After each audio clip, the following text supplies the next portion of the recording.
Bismillahirrahmanirrahim. Wa ikhwanuhum wa yamuddunahum fil ghayyi thumma la yuqsirun. Dan teman-teman mereka, yaitu orang-orang kafir dan orang fasik, membantu setan-setan dalam menyesatkan, dan mereka tidak henti-hentinya menyesatkan.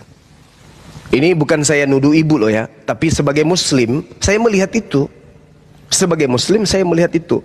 Saya sebagai muslim mencoba untuk menyadarkan, tetapi ternyata ibu bertahan. La ikraha fiddin, itu hak ibu. Adalah hak ibu. Saya sangat menghargai itu, iman, tidak bisa diganggu. Tapi ini kita berdialog lintas agama. Al-Quran mengatakan wa ikhwanuhum yamuddunahum fil ghayyi thumma la yuqsirun. Dan teman-teman mereka orang kafir dan fasik membantu setan-setan dalam menyesatkan, dan mereka tidak henti-hentinya menyesatkan. Pola ini kenapa saya bawa?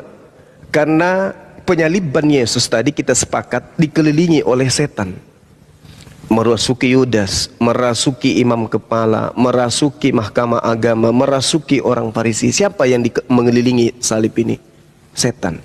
Apa keinginan setan kemudian? Ya supaya dia ini yang disalib dituhankan, menggantikan Tuhan pencipta langit dan bumi. Apa yang terjadi? Berhasil. Siapa yang membantu kemudian setan? Islam atau Kristen? Di dalam mengajarkan ini, ya Kristen. Al-Quran mengatakan itu 1400 tahun silam. Bahkan di dalam Al-Quran di ayat lain dikatakan wa kanal kafiru ala rabbihi zahira. Orang-orang kafir adalah penolong setan untuk berbuat durhaka terhadap Tuhan.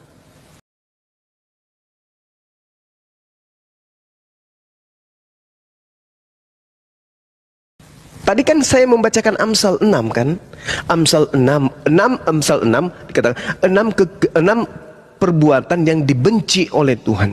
Bahkan 7 perkara yang menjadi kekejian bagi hatinya.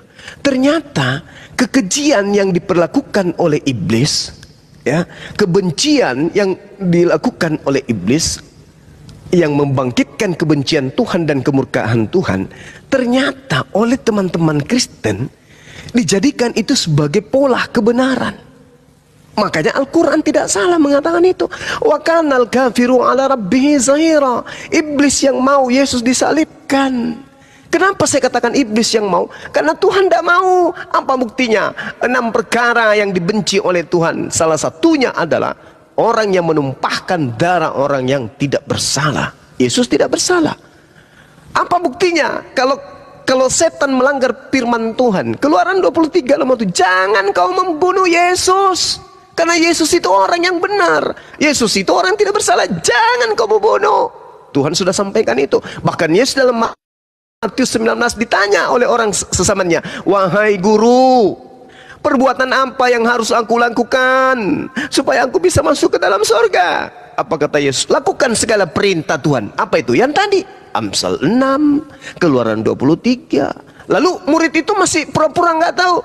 Apa saja itu wahai guru? Yesus jelaskan. Yang pertama, jangan membunuh. Nah sekarang kalau ada yang melakukan pembunuhan terhadap Yesus, melanggar firman Tuhan atau tidak? Melanggar. Bahkan melanggar sabda Yesus. Nah kenapa kemudian teman Kristen justru tertutup hatinya untuk menelaah bahwa pelanggaran terhadap firman Tuhan, pelanggaran terhadap sabda Yesus justru adalah sebuah keselamatan.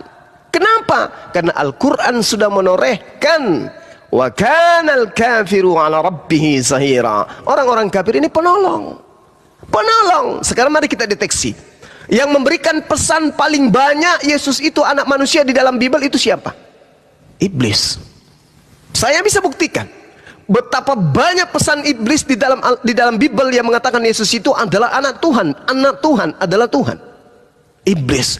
Lalu siapa yang memproklamirkan Paulus itu adalah rasul utusan Tuhan? Baca Kisah Para Rasul 16 datang 18. Iblis teriak. Orang yang kerasukan iblis itu teriak. Bukan orang itu, karena orang dalam kuasa iblis. Iblis teriak. Apa dikatakan iblis itu? Inilah dia Paulus, utusan juru selamat dari Tuhan yang maha tinggi.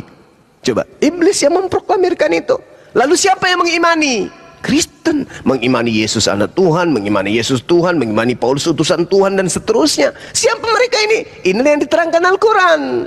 Wa kanal kafir wala rabbihi zahira. Nah, kenapa banyak begitu? Nah, karena iblis memang sudah bersumpah ingin menyesatkan seluruh anak Adam, membawa mereka ke neraka. Itu yang pasti. Wa ikhwanuhum yamuddunahum fil ghayyi thumma la yuqsirun. Dan teman-teman mereka, yaitu orang-orang kafir dan fasik, membantu setan-setan di dalam menyesatkan, dan mereka tidak henti-hentinya menyesatkan sampai hari ini. Udah 2000 tahun.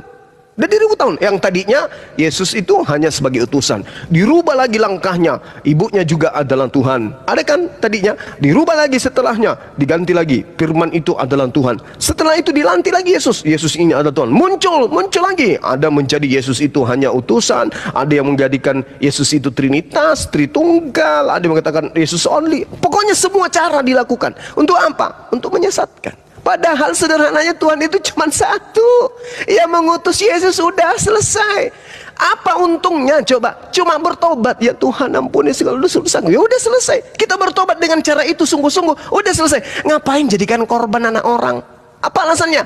Untuk kemudian membantu setan-setan di dalam menyesatkan. Kalau salah ini yang saya sampaikan, tolong bantah saya pakai Bible bahwa pembunuhan terhadap Yesus bukanlah pelanggaran terhadap firman Tuhan. Silakan.